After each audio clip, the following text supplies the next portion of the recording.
never rests. Careless in the sky.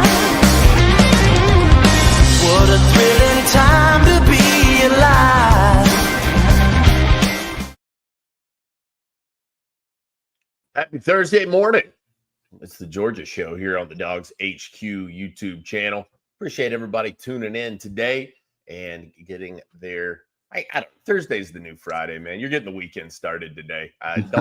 Don't kid yourself. Guys, the Georgia Show. Summertime, man. Summertime. That's right. Georgia Show brought to you by our friends at American Pride Bank. Look, if you're looking for an opportunity to change your banking, to get into banking, to look for a small business loan, American Pride Bank, the bank that you need to contact. Locations in Athens, Alpharetta, and online at AmericanPride.bank. You're talking to decision makers along the way at every stop. They are member FDIC and an equal opportunity lender. So get over and check with American Pride Bank. Rusty Mansell, good morning to you, sir. It is another big week for the Georgia Bulldogs, and not just for the reason that we've got official visits to talk about, but let's dive right in on this one. Georgia gets Justice Fitzpatrick, four-star prospect, top 100 guy in the nation. And I got to tell you, Rusty, this was one of those guys that I only kind of recently got into the film on. That's a physical cat to be playing down there. You know, sometimes you think big brother, like I said, little brother of Minka, who Kirby Smart and company know well. You know, sometimes maybe you're living a little bit off of big brother's legacy. You play with a little finesse, protect yourself. Justice Fitzpatrick, he puts his nose in there, man. Oh, yeah, tough. He's from a big-time program there in South Florida, St. Thomas Aquinas. And, you know, you look at him, the size, skill set, you know, the mentality. I kind of told this story on the dog walk. You know, he took his visit, and Georgia, you know, they've known this family a long time. Minka, his older brother, obviously played for Kirby and Glenn Schumann at Alabama, All-American, you know, freshman All-American, all these other things. But he came with Justice on a couple of visits to Georgia. He sat down in the film room with those guys. And obviously, I think, you know, you're going to respect your older brother, what he's been through, first rounder, and all that he's been done in his career. But Justice, certainly, if his name was Justice Smith, he would still be heavily recruited. You know what I mean? So, but having someone like that in your home is invaluable. That's been through this. Mom and dad been through the process.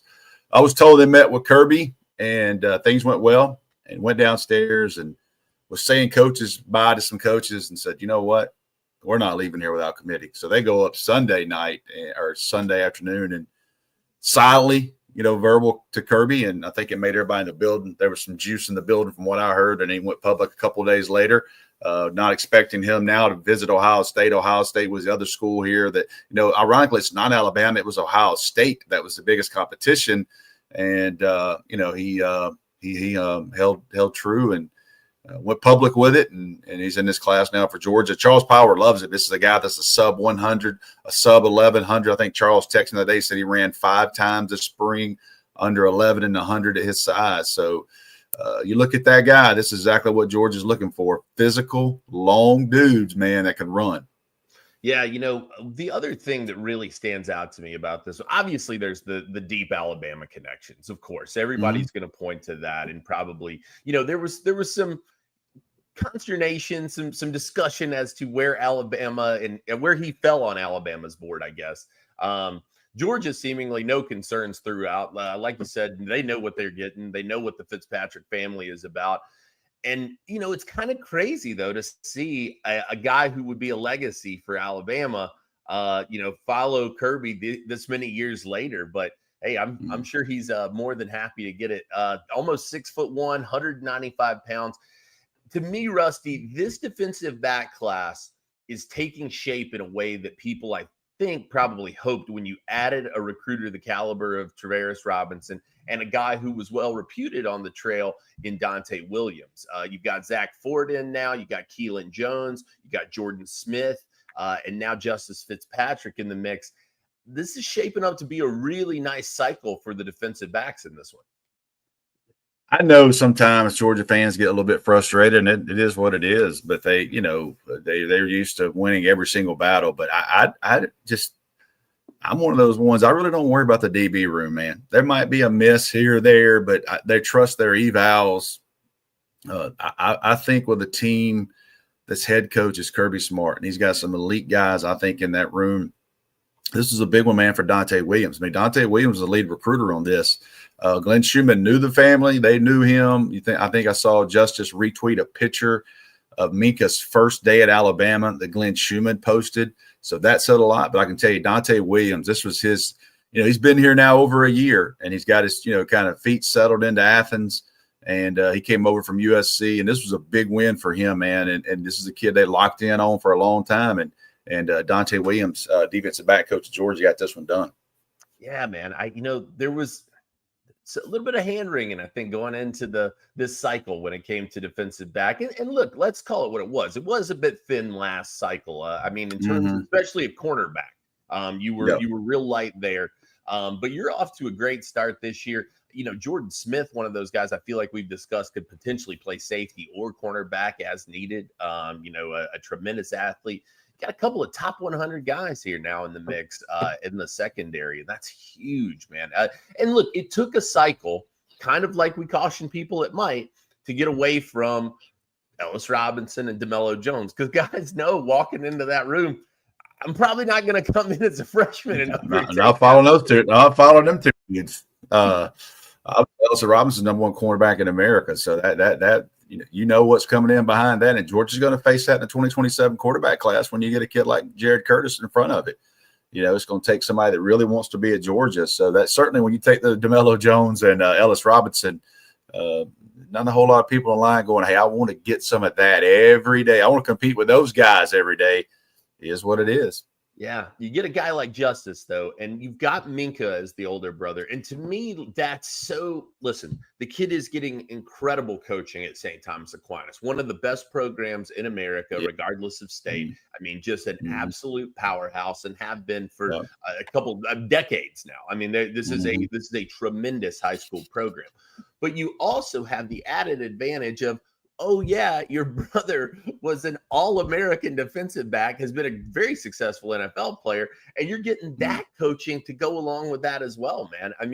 To me, it's kind of a total package. And, it's something we talked about with Carter Lucky also, the idea that you get a guy who knows very well firsthand, because his older brother's gone through it, what Georgia is about, what Kirby Smart is about, what it's like to be coached by Kirby Smart. Because it is not a pleasant experience. No, it's just not all-inclusive resort. But there's a lot of honesty there. You can think about Lawson Lucky with Carter and how much time he's spent there. He's been through the recruiting process, and he's been through the Bloody Tuesdays. You tell a little brother, hey, this is what to expect. And if you want those guys coming in with that mentality, like, I'm ready to take on that challenge. That's what I want. I think it's what separates Georgia right now from a lot of schools is it ain't cut out for everybody, and that's okay. It ain't Georgia or bust, but Georgia is recruiting a specific type of player and a mentality like, hey, this is not going to be easy. This is not going to be fun at times. Like, we are working here, and if you have that mindset, and we're recruiting you, and we offer you, this is a spot for you. Yeah, absolutely. A big pickup. Great start to the summer. The Dogs, look, we mentioned going into this summer, we thought that there was a chance for them to add double-digit commits. They're 2 in, and we're a week into this thing. We're not even, not even a week. We haven't even gotten that far. So really a nice pickup there. Love the Justice Fitzpatrick get for the Bulldogs. Speaking of love, if you love your pop, you love dad, Father's Day on the horizon, sunheist.com. Get over, check them out. And look, I've got the perfect pair of sunglasses. I went on here and I built out a pair. And this is the kind of thing that dad is going to throw these on. He's going to be that dude out on the lake this summer. I'm telling you. Tell me that your dad's not going to look good in these. The Cedars with the matte black and gloss neon lime. You got the true blue mirror on there. And that's $45, Rusty, for that pair of sunglasses. Plus, you get the 20% off with code DawgsHQ20. You can't go wrong. They've got all kinds of styles. Look, you need to get dad something cool. You need to get him something thrifty. You're trying to save some money, right? Sunheist.com, the place to go. He needs some new shades for getting out on the trail, getting out on the lake, just chilling and grilling in the backyard, man. they got you hooked up. Lightweight frames, lifetime warranty on the frames. You got injected polarization in the lenses, so it's not going to delaminate. Incredible customer service, free returns. Shipping is super quick, so you're going to get them in time for Father's Day. Get out and check them out, man. Sunheist.com, an incredible product. Great friends of ours. I had mine on yesterday. They're killer, man. I'll tell you something. I can see me in those right now, drilling. maybe like a Big Johnson T-shirt. Yeah. You know what I mean? Like, yes, sir. I'll be ready to roll this summer, man. Man. Your wife don't need any of that, brother. We can't. She knows you put those on, the lady's gonna be cacked. It's a wrap. It's a wrap. It's a wrap. It's a wrap. It's a wrap. It's like my man Justin said. You're either a leader or you're not, man. Absolutely, absolutely. Yeah. Rusty, turning the page here onto this weekend. Obviously, last weekend yielded some incredible results. But another big visit weekend for the Georgia Bulldogs. Official visits continue to roll. And this one, Rusty, I think going into the summer, Jake and I talked about this the other day on the show. I think people expected this one to kind of be maybe the slow week. This was going to be maybe the one that was, it was going to be okay, but was it going to be a banner week? And it has shaped up to be just as, if not better than the first week. I mean, the amount of talent is absolutely loaded. Savon Haidider, Chanty Kennet, Akane Agboko. I've been saying his name wrong. I'm trying to work on that. PJ Dean in town. Kaden Harris, the Vanderbilt commit. Very interesting there. Ebenezer Iwatade, the teammate of Akane Agboko. Vadney Cleveland, Matt Ludwig, Kendall Gerville, Braden Fogle, Graham Houston, Jared Smith, Tamarian Watkins, Xavion Griffin-Haynes, Brady Marchese, and Fletcher Turk among those names expected. And it won't be a huge surprise if any others pop up. But I'm curious, Rusty, going into this weekend, some of the names that we need to talk about, obviously Savon Haidider, a guy that Georgia covets, but so does Ohio State, so does Michigan. Tennessee feels like a team that's really picking up some steam there. Georgia, for me, this is kind of the definitive visit. And it's weird to say that about an early summer visit because of how these things get done these days. I think you're going to have a feel on where Haidider is in this class and where Georgia feels he is in this class. Look, there's no question he's a take. Does he want Georgia as bad as Georgia wants him, though? Yeah, I mean, that's going to be the case. And, we could have another whole conversation. I saw what our people at On3 said yesterday. They felt like Michigan and Tennessee kind of the teams right now, and I would not disagree with that. It's a big visit for him. He's been to Georgia a lot of times, man. He's made a lot of unofficial visits. And this is one of those ones, he's going to come in and have a conversation. Is Georgia going to be the biggest bidder here? They're not going to be. I mean, this is not going to happen. And, what does he see himself? Does he want to get in that room at Georgia? Does he want to play at Georgia? Obviously, the NIL part will be very competitive. But, if this one's a, highest bidder type deal, then this is not going to happen. So, not saying that it is, but that's kind of the way this thing's going to go this weekend. I will say this, from this young man's out of Virginia, his interest, he has been to Georgia a lot of times. Josh Crawford has recruited him a long time. So it'll be a big visit. I think, pronounce it, because I don't want to mess this kid's up. I know his brother's on the team, but I don't want to mess it. So how you pronounce his first name? Akane. Akane. Okay. Akane. Okay. Yes. Okay. Make sure I'm getting that right. I had a guy talk me out in the comments about it. So I'm working on it, man. Hey, I'm learning. I'm learning. Yeah, you don't get a second. You don't get a mulligan. You know what I mean when you say it. So right. I definitely don't want to mess it up. But I think this is a big one. I think this is an elite tackle prospect. This is a very, to me, this class is down nationwide. I think there's about 6 or 7 guys that I would consider like kind of elite. I think he's one of those. Obviously, with his brother here, that's going to be a connection. He was at Clemson this past weekend, and they've been on him for a while. So to me, that you look at this weekend, and it's those positions that we get talked about the most. Questions. D-line, you got 3 D linemen, I think, that are major targets. You got a couple of O-tackle prospects. Fletcher Turk is a kid out of Hebron that this is kind of heating up. He was at Georgia Tech this weekend. I know Clemson's involved here. Georgia did offer. This might be a big visit this weekend. It's a 6'6" tackle out of Hebron that picked up. Kaden Harris, corner. Kennan, corner. So they've got some guys here at those positions. You start talking about D-line, you start talking about specifically D tackles. So there's a lot there. The positions we get asked a lot about: DB, offensive tackle, and D-line. Those guys are in town. Got a couple of edge guys. Tamarian Watkins out of Rock Hill, South Carolina, Northwestern. This is a kid that's an inside linebacker that Georgia's recruiting. Sounds like there's a lot of steam, a lot of momentum kind of with South Carolina right now. See if inside they can get linebacker, in there. you say? He's going to be an inside linebacker. I think this is a guy. Yeah, 200 pounds. That's a Quay Walker to me, man. That's a Quay Walker build. I asked some people yesterday that I trust and said, "This guy an inside backer for Georgia?" I said, "Yes, that we're recruiting him an inside backer." So, you take him with that frame and say this guy's going to be 225. You know what I mean? In a couple of years. So we'll see if that works out. And listen, Georgia's so versatile there. They can play him at inside, but also put you out on the edge. And you can look at Jalen Walker, how well that worked for him and Quay Walker as well. But, being able to play multi-positions and being able to see it inside the box, inside the tackle box is something I'm sure the NFL covets. So there's a lot of guys here this weekend. PJ Dean's a kid, I think, that Georgia's, this is a guy that's the brother of Jared Wilson. That played at Georgia. So he's at West Forsyth up in Clemens, North Carolina. We'll see. This is a kid defensive end. I think this is a 5-tech kind of guy that Georgia's been kind of looking for too. I think they had a lot of momentum there and then kind of lost it. I think Ohio State, kind of went all in on him. So certainly there'll be some conversations this weekend with Georgia and see if they can gain some of that back. But a lot going on, and these visits are this is it. This is go time.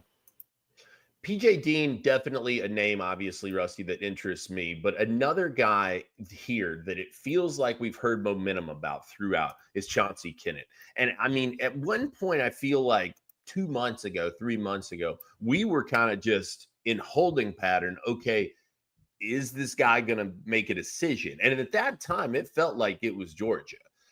It's gotten a little bit quieter around the Chanty Kennet recruitment since that time, seemingly. This feels like a really big visit for them in that regard. I'm curious your feel on this one kind of going into it. We're going to find out. You know what I mean? Like that's the beauty of these things. You'll have a really good feel right after these visits. Like, are you in this thing or are you not? We kind of know the vibe that we get and working, networks and people we talk to. And, quite honestly, now we talk to agents. So that's part of it. So you'll kind of know after this weekend if Georgia's in the neighborhood, and they certainly is a kid that they would love to have. I think Florida, Miami, also everybody involved with him too, being a South Florida kid. But if Georgia were to get this one, that would be a really good, be a hell of a week for them, and especially in South Florida. Oh, no question. Real quick here, a few people shouting in. Brodo Baggins says, "Sick of dogs, love the show. Y'all do a damn good job." Thank you, man. You're doing a good job in the comments section over there. Yeah, like you said, Justin Orvin says you're either elite or you're not, and that's the truth. DGD podcast checking in. There's my guy. There's my guy. There's our North Carolina guy there. We got Ken James up there hitting the my man Ken James hitting that. Is that Ghostbusters goblin deal? Or? Yeah. So, yeah. I feel like we've been slimed this morning, huh? Rusty, another guy that really interests me in this cycle because he had some really strong things to say about Georgia early on. Kendall Gerville. And you got Florida, Texas, and Georgia, kind of the three that are in the running for this one right now. I told Jake this on the show the other day. If that guy in the pictures we have of him is carrying 315 pounds, as we have him labeled, he's carrying it quite well. That is a good-looking prospect at 300 plus pounds. This is a guy, though, Rusty, that at various times has said Georgia was top of his board. Now, Texas, I understand. Going to give folks pause when you hear the Longhorns are involved. What does that mean monetarily? This is a guy, Rusty, that I think probably deserves a little more attention than he's gotten throughout this cycle, at least from the Georgia perspective. Yeah, Georgia's been on him hard, really hard, and they would love to grab somebody from Fort Myers, Florida. They've had a lot of success with D linemen from the state of Florida. I think everybody knows that state produces some D linemen, and this is a guy they've been on. I know that talking to Keith Niebuhr, Florida, is a major target for Florida. Even hear some talk about Miami here too as well. So these don't come easy at all. And this is your time. This is where Georgia's been really successful, man. getting in front of the family, getting in front of the parents, sitting everything down, having Kirby go one-on-one with you and showing you exactly this is what you do here, this is what you get here, this is what this is kind of how we're going to lay out everything for you. They've been really successful in that part of it. So I think getting him here on this visit this weekend, Trey Scott's got some guys that he would love to land this weekend, and it certainly starts with him. Absolutely, man. I mean, that to me, there just are not a lot of frames like that. 6'5", 315. Yeah. I mean, that is a steel guy for the middle of the defense. A couple of interesting tight ends. Matt Ludwig. I don't think Matt Ludwig's coming in this weekend. Ludwig's not going to make it after the Michigan commit. All right. Yeah, but Braden Fogle is a guy that has been mentioned with Georgia a lot. And he's had some very positive things to say about Georgia. Now, I'll say this. My feeling on Fogle was that if you were to go get Bowman, you go after Prothro, and you got Keys involved, this might not be a guy that you would necessarily see as pursued as hard. Bowman out of the picture, Prothro refocused. This guy feels like, Rusty, he really wants to maybe be in Athens. He has some glowing things to say about the Dogs each and every time he talks about them. I think if you look at Georgia and you're tied in, I would take this visit. You know what I mean? Sure. The question is going to be, would Georgia take 3 if they get Prothro and Keys? I don't know the answer to that. I could tell you the answer to that if it would have been Mark Bowman, right? And they were recruiting like that. But are they trying to take 3 in this class? I don't know. But I know that you take these visits as a prospect. You kind of learn where you are, how things are, and you sit there face to face with the coaches. So this is another one of those weekends with Todd Hartley that he's probably going to say, "Hey, you're a take here, dude. If you tell me today you're coming, welcome to the class." So that's something we'll learn too this weekend as we talk to him post visit. But this is a guy that Georgia certainly has been involved with. Todd Hartley went to see him in the spring, so it tells you that where he is on their board. What if you took a whole team just made out of tight ends? I mean, just they got them just left and right. The other guy, Rusty, from this weekend, last one here that I want to touch on because it's very interesting to me. Vanderbilt with a top 100 prospect in Kaden Harris, 4-star guy, number 83 in the country. Now, he is a guy from the Volunteer State, so he's got the in-state ties, but just committed to Vanderbilt here recently. That name, we can call it what it is. Vanderbilt's not going to scare people in the same way that Texas or USC or Miami does in the NIL market. So this one is one that Georgia has been involved with for some time. This one and Kennan, but this one to me, Kaden Harris coming out of Tennessee, one to watch, it feels like. Yeah, and I asked Chad when he committed, I said, "Chad, what's going on here? What's the deal?" And he said, "Rusty, I'll tell you right now, they were very aggressive NIL." So here's the thing: when you start talking about this kid out of Brownsville, Tennessee, you start thinking about every team now gets the money. Yeah. They're assuming they'll get this money from the settlement, so they've got money. Vanderbilt's got money to spend NIL too, and they chose to go very aggressive here. This kid had Alabama, Auburn, Ole Miss, Georgia, everybody offered him, and in the end he chose Vanderbilt. So far he's a top 100 player. He's a 6 foot 175-pound corner, and I know that Georgia recruited him really hard. They went up there a couple times and saw him.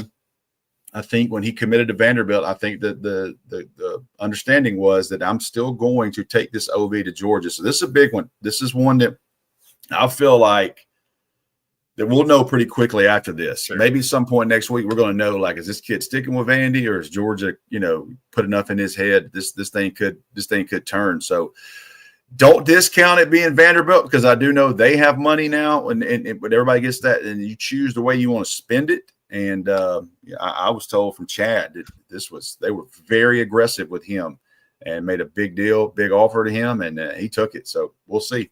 It's a different world, man. You're not used to hearing my man Barton Simmons up there with a debit card, and he's doing some work. No doubt about it. Rusty, another huge one, man. No doubt about it.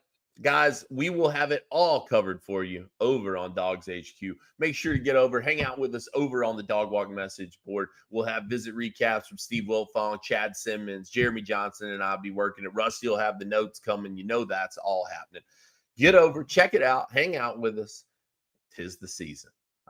Appreciate you tuning in on your Thursday. We'll catch up with you soon. Have a great day.